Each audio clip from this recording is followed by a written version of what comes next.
It's your boy Luke, back for another NFL DFS video. This for our Week 8 core picks. We're going to go position by position, covering my favorite 6 picks and a variety of different salary ranges for the slate this weekend. Of course, we will be implementing a data-based approach as always to help identify some of the best plays on the slate that not only have a very high median projection, but that also have the ceiling necessary for big field GPP contests. So with that being said, let's hop right into the quarterbacks here for Week 8. We'll start off with the Denver Broncos quarterback, Teddy Bridgewater, at $5,400 on Draftkings. He's playing against the Washington football team and is somebody who I've targeted in a variety of different sneaky roles this year. Is paid off most of the time, and I think in this juicy matchup against this Washington defense is another time to deploy him out. So again, really good price tag there. I have him projected for 19.8 points, and we saw just a few weeks ago Aaron Rodgers absolutely destroy this team's secondary. And obviously Aaron Rodgers on a completely different tier of his own in terms of talent, but we've seen it from not just Aaron Rodgers. This team has been lit up for more than 25 fantasy points 3 times this year on top of Aaron Rodgers' performance. So Teddy Bridgewater, he's not going to be a flashy pick by any means, but with a good matchup, with a good price tag, somebody I'll be playing this week. And number 5, we have somebody with another good price tag at $5,500, that being Trevor Lawrence of the Jacksonville Jaguars. It's also a decent matchup with the Seahawks defense. To this point of the year, they've looked like a shell of them former selves. They've been bottom 5 against the run and against the pass to this point. So Trevor Lawrence, somebody who's been relatively well-rounded, has shown some running upside, has also obviously been one of the best passers of any of the rookies.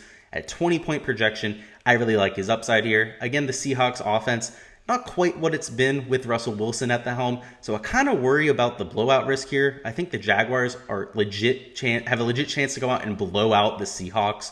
In that kind of game, obviously Lawrence's upside would be a little bit capped, but if we take a look at the Vegas line, obviously Seahawks still favored here, so that should be a little bit promising for us. So I like him there at number 5, and again, I think he has a really good chance to light up this defense like many others have done before him.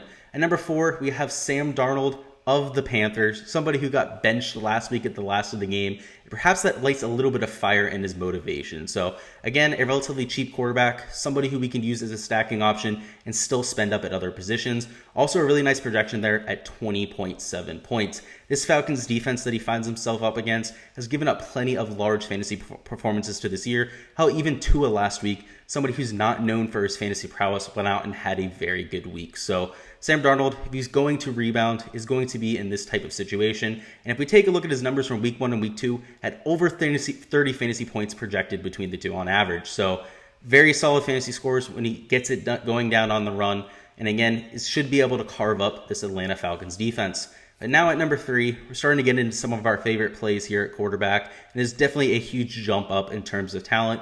Jalen Hurts there at $7,200. I absolutely love this matchup against the Lions team. You're going to see we're going to have targets at running back, wide receiver, and tight end from this team as well. So at 22.6 points, obviously going to be somebody I'm deploying out in stacks. This Lions defense has been horrendous to this point on the defensive side of the ball. I think if you would have polled people, even coaches alike at the beginning of the year, and asked what the Lions would be better at, offense or defense, every single one of them would have said defense. I mean, they had no wide receivers out there. They had Jared Goff coming into a brand new offense. And to this point, it's been the absolute flip side. Their offense has been a lot more productive than people have thought. And that defense has looked like Swiss cheese. So I'm always going to be targeting this Lions defense. And Jalen Hurts, already somebody who's been very fantasy viable to this point of the year, should have yet another good performance. At number 2, though, we have Josh Allen, who's going to be the most expensive quarterback on the slate, but also somebody I'm deploying against this weak Dolphins defense. Last week, Matt Ryan had a ton of success against this team through the air, and now we have Josh Allen, who's been absolutely potent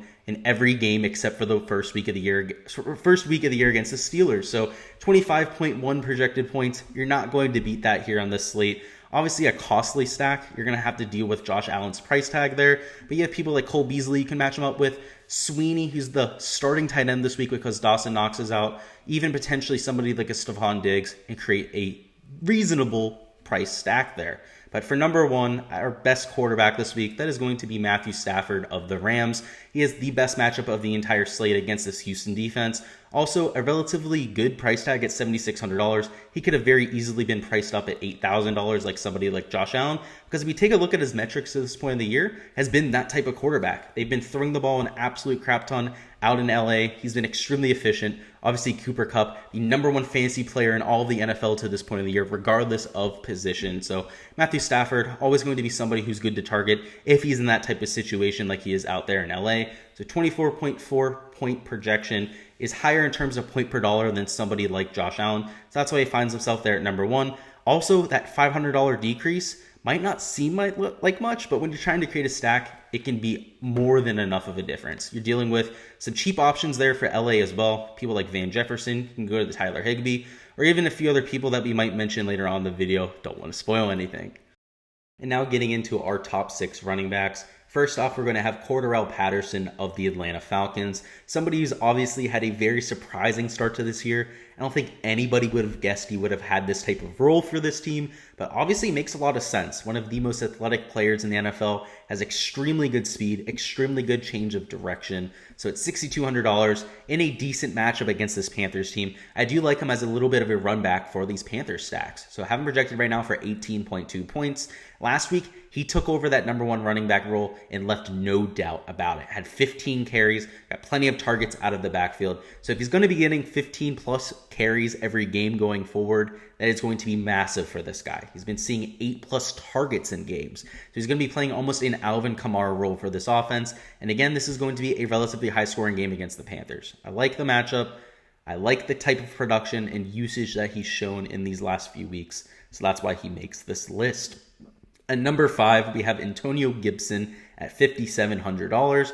Obviously, a decent matchup against this Broncos team. I think this Washington-Denver game has a little bit of potential to blow out here. I think it's being a little bit overlooked. Washington's been a lot more productive than people should give them credit for. And on the other side of the ball with Teddy Bridgewater, we've already gone through what I think about him this week. So at 16.6 points in terms of a projection, I like that there. And this is the first week of the year that Gibson does not have an injury designation. He had been at least questionable in all games this year. Now comes into this week seemingly fully healthy. I mean, obviously the hairline fracture has not just completely disappeared overnight or anything like that, but it shows that he has a lot more comfort on that foot, isn't really hampering him in terms of practice time, and I expect his production to ramp up throughout the season, for him to get better in terms of his efficiency as well, and for the numbers to get better and better. But with this matchup against the Broncos, I do think it's an instance where we can try to buy in early. At #4, we have Elijah Mitchell of the San Francisco 49ers, going to be projected pretty highly here at a good price tag as well, at just $5,400, projected for 16.2 points. And a lot of it comes down to this matchup. The Bears have been a little bit of a dumpster fire this year. They're a team that hasn't been as good on defense as we've seen in the past, and obviously Justin Fields has struggled mightily. So this San Francisco team is likely to go out and win pretty handily here. And anytime you have one of these type of game scripts, the running backs are going to get extra carries. Elijah Mitchell has already been a very high usage player for this team. Anytime he's been healthy, he's gotten at least 75% of the carries for this offense. So Elijah Mitchell at $5,400. I have him right now projected for over 19 touches. At that kind of production, that is more than enough to pay off that price tag. So I like his floor here. I also like his ceiling against this weak team. At #3, we see a little bit of an upturn in terms of our production here, though. Our top 3 running backs, just like it was in the quarterback position, are head and shoulders above the rest of these picks. So first off, we got Darrell Henderson Jr. of the Rams. Also somebody I'd consider stacking up with Matthew Stafford, just because he's also prone to catching touchdowns out of the backfield. We've seen him do it from time to time. This Rams team, when they get in the red zone, tends to be one of the most creative offenses in the NFL. And again, this is a super weak matchup against the Texans team. So you don't have to use Henderson Jr. only in stacks with Matthew Stafford. I think he's very good in a one-off. He's projected right now as one of the highest point per dollar plays on the entire slate at 19.5 points. He's going to see a ton of touches. I am projected right now for 23.5 touches this game between his carries and his targets out of the backfield. And at the type of price tag, even though he was slightly disappointing in the same situation last week, obviously had the matchup against the Lions that didn't really pan out. It's going to pan out a lot more than it's not going to pan out. I mean, you're dealing with a rough defense, a team that's going to stomp them. He's going to see more usage, and I expect him to take advantage of that. At number 2, we have Joe Mixon, who I almost put down as my top play on the slate. It's just that our top play at number 1 in terms of points per dollar production is just head and shoulders above everyone else. We had to rank it this way. But Joe Mixon in his matchup against this Jets team is in a prime position to feast. I like the price tag there at $6,900. And with over a 20-point projection, you're not going to beat that here on this list. Again, the Jets are an absolute dumpster fire right now, just like this Bears team. Not only are we dealing with an offense that's not productive, we're dealing with an offense that's without its starting quarterback. Zach Wilson has gone down, and now we have Matt White coming into the helm. And while he looked all right last week, he came in, he threw a couple interceptions, he had 1 touchdown. Now we have a defense that's able to prepare for him, a team that's able to game plan for his type of offense. Obviously brings a little bit of a different skill set to the table. He's not quite as mobile as somebody like a Zach Wilson, so we're not going to see as many bootlegs. It's going to be more of just a drop back passer, that kind of thing. And with a defensive game plan set up for that, I expect the Bengals to come out here and just spank them. So Joe Mixon, I have projected right now for 24 touches, again over a 20 fantasy point projection, and again one of my favorite plays here at the running back position. But our number 1 spot, that is reserved for Kenneth Gainwell, who is going to be starting this weekend for the Philadelphia Eagles. As somebody I love stacking up with Jalen Hurts, because Gainwell is more of a receiving back than anything. He's been used almost primarily as a receiving back to this point of the year, but now with Miles Sanders going to be hurt, he's going to be taking on the rushing role as well, and that's really the upside here. He's only $5,000. It's a very good matchup that we've already outlined against this Lions team. So at nearly an 18-point projection at just $5,000, that is going to be popping off the board. So I like his floor here. Again, he has a very high floor in PPR just because of how many targets he gets out of the backfield. But again, now he has a ton of upside. Now he's going to be getting rushes. He's going to be seeing almost every snap in this game because we don't have Miles Sanders around, and I expect him to have a little bit of a breakout game here. Just a heads up before we get into the wide receivers, we're going to have a live stream tomorrow morning that'll be at 11:30 a.m. Eastern time, covering everything for week 8. We're going to cover the last second injury reports. We're going to cover my player pool. We'll make some lineups live on stream. And of course, we'll go over any live questions that you have, whether that's for daily fantasy sports, whether that's for season-long fantasy. So make sure to stop by. I will have a link down in the description. But at number 6, we have Chris Godwin at $6,400. Not the best matchup against the Saints team, but at least we'll not have to worry about Marcus Lattimore. That should be reserved for Mike Evans. So I have him projected right now for 18.6 points. And the fact that we don't have Antonio Brown in this offense is obviously going to funnel a lot of production Chris Godwin's way. And yes, even though AB is not going to be playing, we are going to have Rob Gronkowski back, which does take a little bit of usage away from Godwin, but still going to be reducing at a much higher level than we're used to if all of the bodies would have been back. And again, this price tag is great. It's only $6,400. He's going to be seeing the better matchup from the Saints side of things. Again, not dealing with Lattimore. So that's why I like him there as my first wide receiver. And I do like the Tom Brady stack. I do think it's going to be a little bit chalky. Again, he's one of the more expensive quarterbacks. He's just under the $8,000 price tag, which makes people just click on his name just a little bit more than I'd like to. I like using Chris Godwin as a one-off, though. If you're going to go to a stack, you can obviously use Chris Godwin, Tom Brady, maybe mix in somebody like a Rob Gronkowski just because he's not super expensive. Trying to fit in Chris Godwin and Mike Evans might be a little bit too costly. That's probably where I'll draw the line for this week, but I like him there at number 6. At number 5, we have Tyler Lockett at $6,100. He's going to be going against this Jaguars team, and we've already outlined, I think this is going to be a game to target here. The Seahawks team, even though they haven't been quite as good on offense as we've seen at the beginning of the year, Geno Smith's going to turn it around at some point. He's at least going to put up numbers that are respectable. Just needs to get acclimated to this offense. He just has weapons out there that are too good to not take advantage of. I mean, Tyler Lockett, you have Gerald Everett, who's a very solid tight end, has been vastly improved this year, and of course DK Metcalf. So at $6,100 though, Lockett is my favorite option, especially as a one-off, just because he's somebody who has the highest PPR upside. He tends to have the highest amount of targets on this team. He runs a lot of the short, intermediate routes. And against this Jaguars team, a team that does have a relatively good secondary, I expect him to try and take apart the middle of this defense. So at 17.8 projected points, like him there, especially as a one-off in Jaguar stacks. At number 4, we have DJ Moore, somebody you can match up with Sam Darnold with any of your Panther stacks. He's going to be $7,200 this week, making him one of the most expensive wide receivers, but that is more than warranted. This is somebody who's getting a ton of usage for this Panthers team, usually getting right about 10 targets per game, making it one of the highest marks in the entire NFL. Also somebody who's very good as a deep play threat. He's able to go out there, get you a deep bomb every once in a while. And when you're dealing with a big slate, 8 to 10 games, that kind of thing, having guys with immense upside is what you're looking for. So 20.5 projected points right now, but somebody who has true 30, maybe even 35 plus points in terms of a ceiling. So really like him there. It's a little bit expensive to match him up with Sam Darnold. You'd probably have to go to one of the cheaper tight ends like an Ian Thomas. You might be able to fit in Robbie Anderson as your second wide receiver for that stack, but then you're dealing with cheap running backs, which we have plenty of them. Again, we've gone over some of those cheap running backs there, but a little bit more expensive than I'd like for a stack. So DJ Moore, you can use him as a one-off if you'd like. The Falcon stack isn't the worst idea for this week, as you'll see here with our number 2 wide receiver. But like him there at number 4. At number 3, we have somebody I love pairing up with Josh Allen, whether it's in a stack or even just using Cole Beasley alone. He is far underpriced there at $4,900. Also a very good matchup against this Dolphins team, which we've already been through.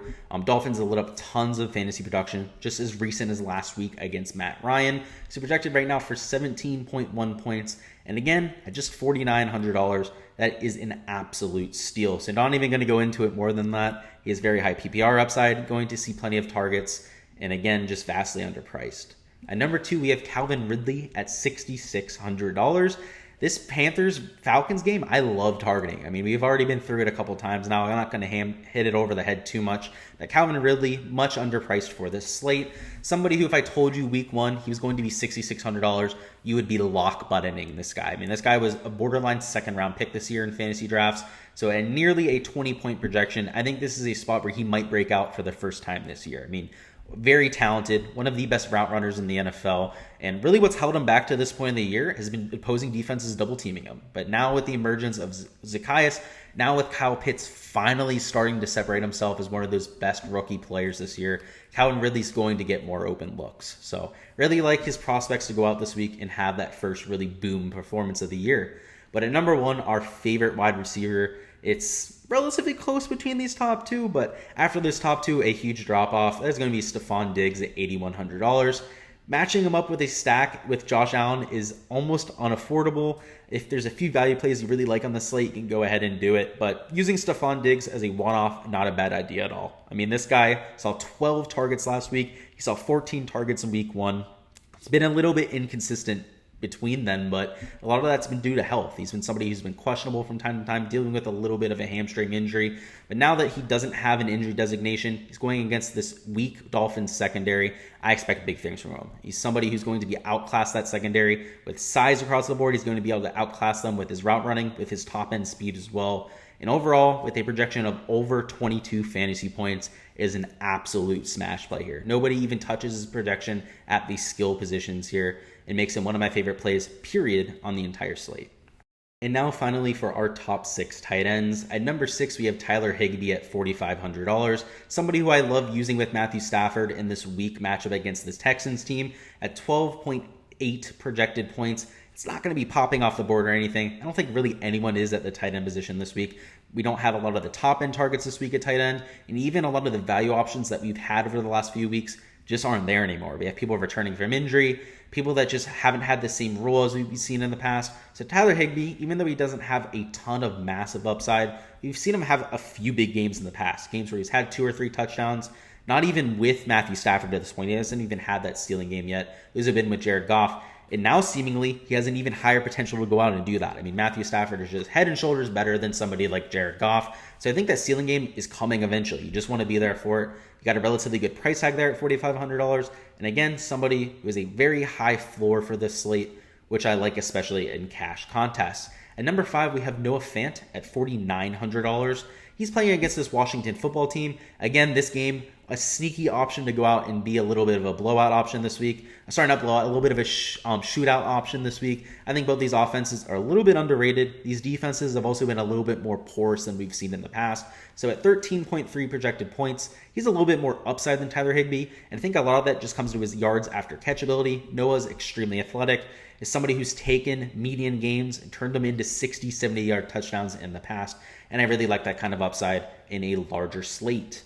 At number 4, we have Hunter Henry at $4,200, who is extremely cheap on the slate, even though he's had quite a bit of production of late, which is a little bit surprising to me. Obviously, has seemed to get into a groove with Mac Jones of late, has had touchdowns of 2 of his last 3 games, and this matchup against this Chargers team is juicy. I mean, this Chargers team has led up some prolific fantasy performances from opposing quarterbacks. It hasn't happened every time. They've been stout from time to time.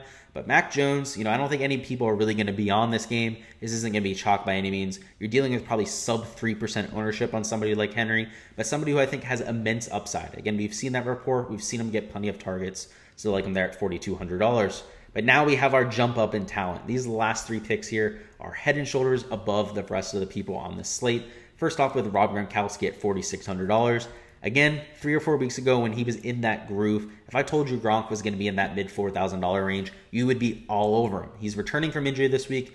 Though he is going to be wearing a Kevlar plate this weekend, he's obviously still dealing with some discomfort with that injury that he had. Somebody I think is going to have a massive performance. It's just a very low price tag there. He's averaging over 19 fantasy points per game this year when he's been healthy. And again, the Saints have a good secondary. They have some good cornerbacks. They have some decent safeties. But where you can really attack them is with that middle linebacker position.